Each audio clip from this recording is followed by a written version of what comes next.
के कर्नाटका बुलेटिन में आपका स्वागत है। मैं हूं अश्विनी आपके साथ। चलिए शुरू करते हैं आज की खबरों का सिलसिला। उससे पहले एक नजर आज के मुख्य समाचारों पर। बीदर नगर सभा के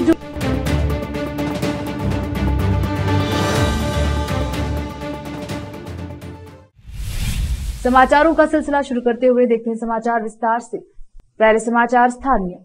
बीदर नगर सभा आज एक बार फिर सवालों के घेरे में है। वैसे तो नगर सभा हमेशा अपने कामकाज के संबंध में चर्चे में रहता आया है, लेकिन आज कुछ अलग मामला प्रकाश में आया है।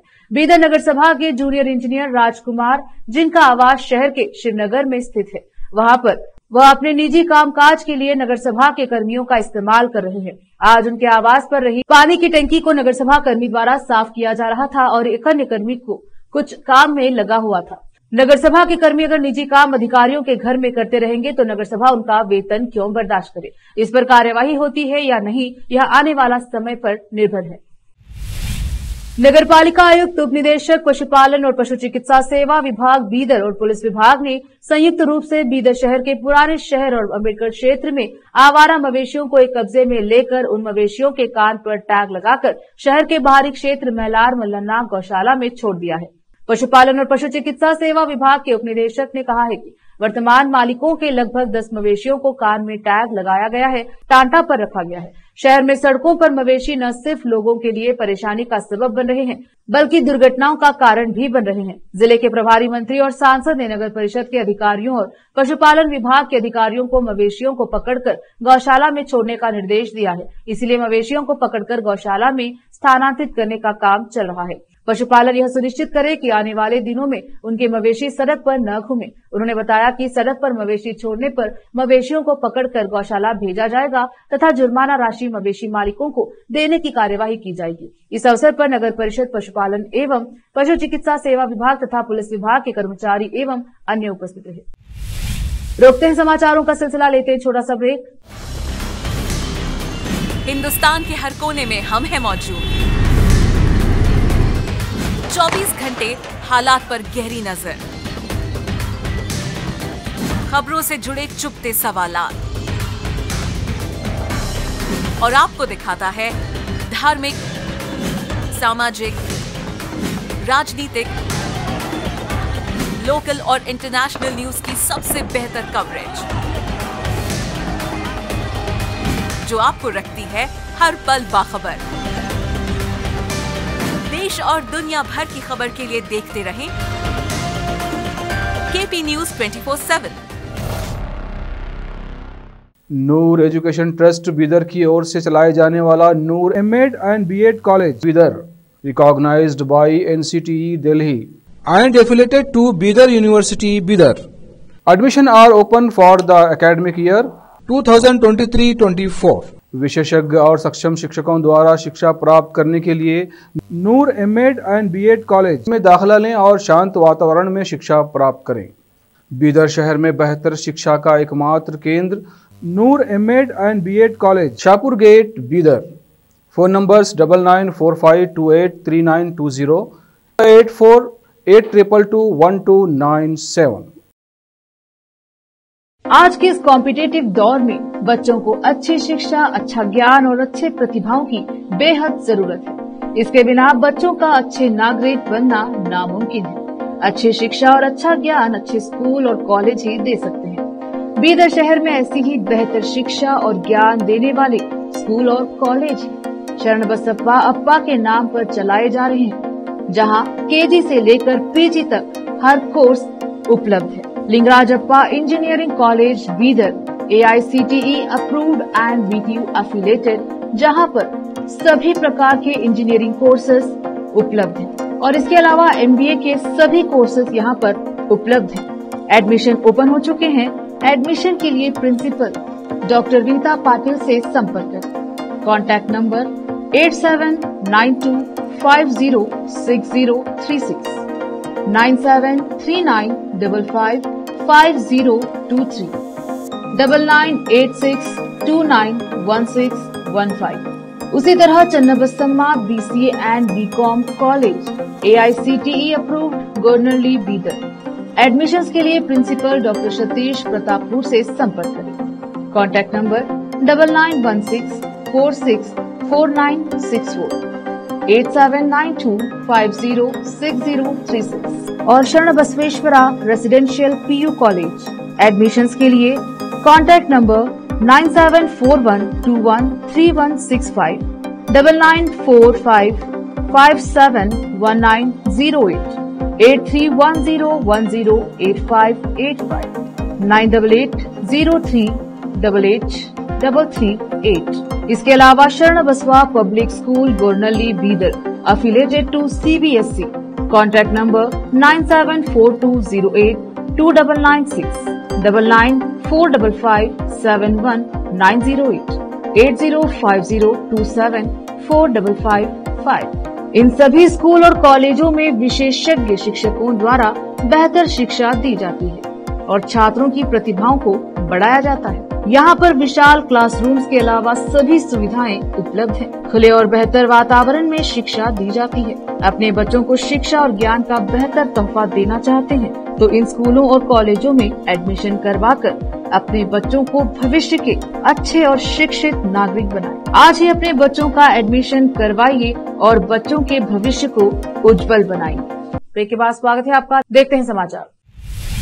विधानसभा अध्यक्ष यूटी खादर और विधान परिषद के अध्यक्ष बसवराज होराटी ने कहा, राज्य विधानमंडल का शीतकालीन सत्र 9 से 20 दिसंबर तक बेलगावी के सुवर्ण विधान सौधा में आयोजित होने की संभावना है। एक संवाददाता सम्मेलन में खादर ने कहा कि सत्र 9 दिसंबर से शुरू होना चाहिए, लेकिन मुख्यमंत्री सिद्धरामैया राज्य मंत्रिमंडल में सत्र पर निर्णय लेने के बाद आधिकारिक तौर पर तारीखों की घोषणा करेंगे। खादर ने कहा कि अधिकारियों की एक बैठक पहले ही हो चुकी है और सत्र के प्रभावी आयोजन के लिए कई सुझाव दिए गए हैं। पिछले साल बेलगावी में सत्र के सुचारू रूप से चलने का दावा करते हुए खादर ने कहा कि आगामी सत्र भी इसी तरह से आयोजित किया जाएगा। उन्होंने कहा, सत्र में विधायकों की अच्छी उपस्थिति सुनिश्चित करने के लिए उपाय किए जा रहे हैं। उत्तर कर्नाटक क्षेत्र से संबंधित विभिन्न मुद्दों पर गंभीर चर्चा के लिए पर्याप्त समय निर्धारित किया जाएगा। पिछले सत्र के दौरान दोनों सदनों में क्षेत्र से संबंधित कई मुद्दों पर चर्चा की गई थी और बहस के दौरान विधायकों की भागीदारी भी अच्छी रही थी।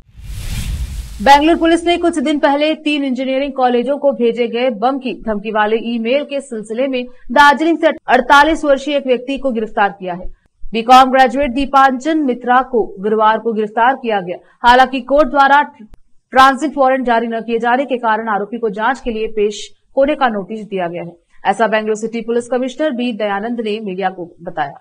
मित्रा पर पश्चिम बंगाल में 10 ऐसे ही मामले दर्ज किए गए हैं। 4 अक्टूबर को दक्षिण डिवीजन के 2 इंजीनियरिंग कॉलेजों और सेंट्रल डिवीजन के एक इंजीनियरिंग कॉलेज को बम की धमकी वाले ईमेल मिले थे। पुलिस बम डिटेक्शन स्क्वाड और एंटी सैबोटेज टीमों द्वारा की गई तलाशी के बाद धमकियों को एक झूठा मामला घोषित किया गया।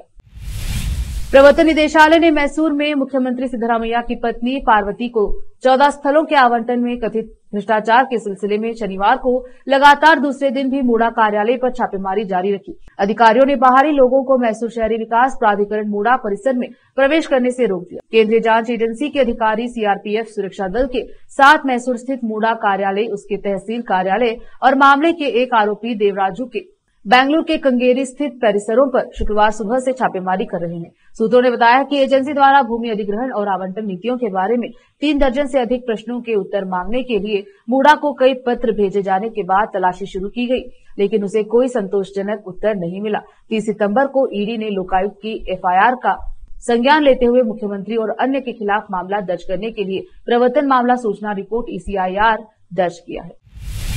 वक्त एक और छोटे से ब्रेक का, जल्द लौटेंगे ब्रेक के बाद। हिंदुस्तान के हर कोने में हम हैं मौजूद। 24 घंटे हालात पर गहरी नजर, खबरों से जुड़े चुपते सवालात और आपको दिखाता है धार्मिक, सामाजिक, राजनीतिक, लोकल और इंटरनेशनल न्यूज की सबसे बेहतर कवरेज जो आपको रखती है हर पल बाखबर। देश और दुनिया भर की खबर के लिए देखते रहें KP News 24/7। Noor education trust Bidar की ओर से चलाए जाने वाला Noor M.Ed and B.Ed college Bidar, recognised by NCTE Delhi and affiliated to Bidar University, Bidar. Admission are open for the academic year 2023-24. विशेषज्ञ और सक्षम शिक्षकों द्वारा शिक्षा प्राप्त करने के लिए नूर एमएड एंड बीएड कॉलेज में दाखिला लें और शांत वातावरण में शिक्षा प्राप्त करें।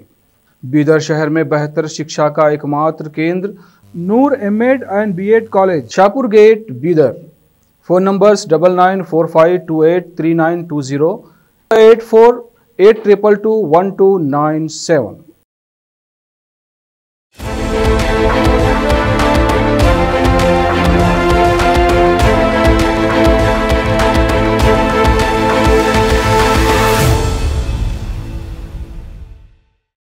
ब्रेक के बाद स्वागत है आपका। देखते हैं समाचार।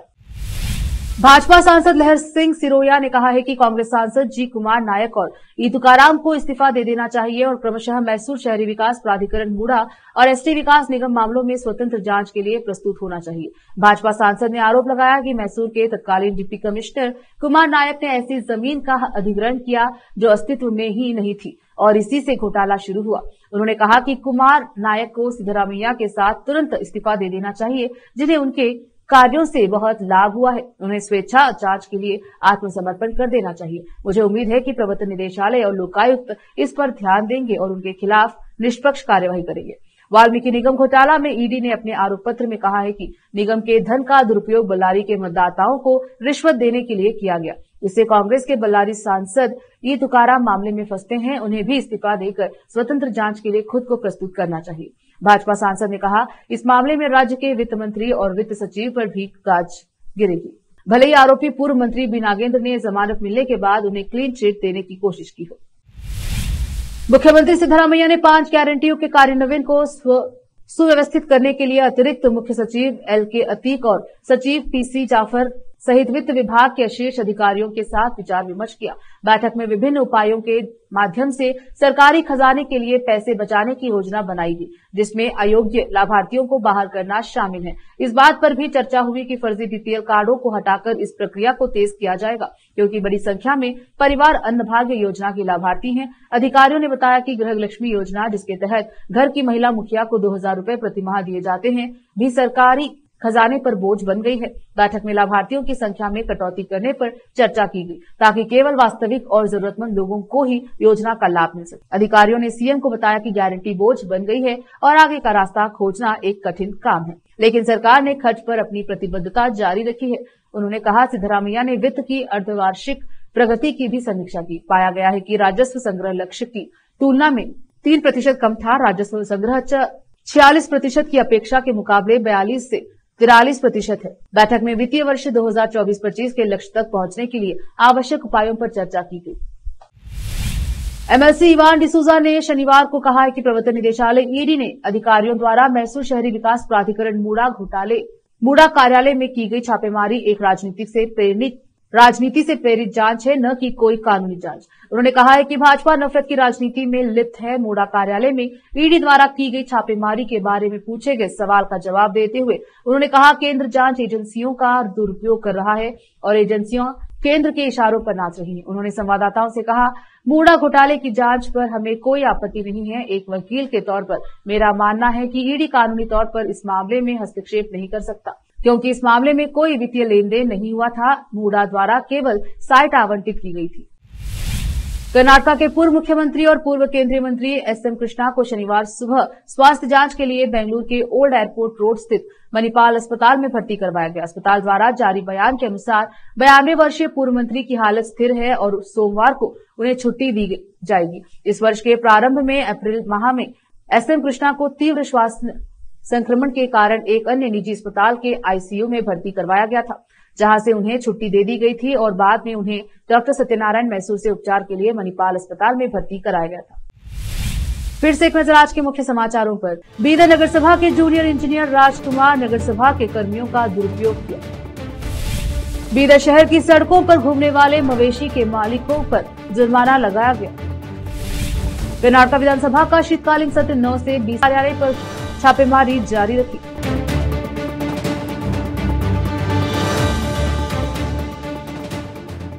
केपी न्यूज के कर्नाटक बुलेटिन में अब तक के लिए इतना ही। देखते रहे केपी न्यूज 24/7।